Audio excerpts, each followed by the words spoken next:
It's there, he'll be closer to Trump, but Trump will have a strong argument at the convention, which is likely to be, I have more delegates than anybody else, and even if he doesn't get to the magic number, he'll have more delegates, and that's a strong argument for him. And what do you make of Marco Rubio? The polls closed in Florida at 8 o'clock. By 8:13, he was in front of the camera saying, I'm out. Yeah. And what did you make of his speech? You talked about fractured party, fractured nation. The speech was in the dark almost, and that was both its content and the way it looked, because he said there's no more hope and optimism in this race, and that was a pretty extraordinary thing to say, that hope and optimism are gone from the race. He congratulated himself for not being angry and running his campaign on anger. He didn't mention Donald Trump's name, but that's exactly what he was aiming at. And where do his supporters go now, do you think? I think they probably go a little bit to Kasich, but some might also go to Cruz as the way to stop Donald Trump.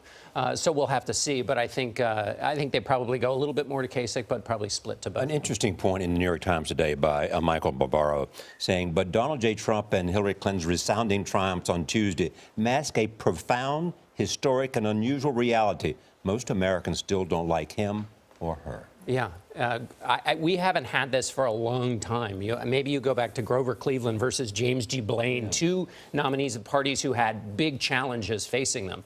And that's, we're going to have to figure out how that goes. But we've at the moment got people who are not seen by the larger electorate as honest and trustworthy. In Ohio, 30% of the Republicans said they wouldn't vote for Trump. These are candidates with issues. Thanks, John. Thank you, John. Good to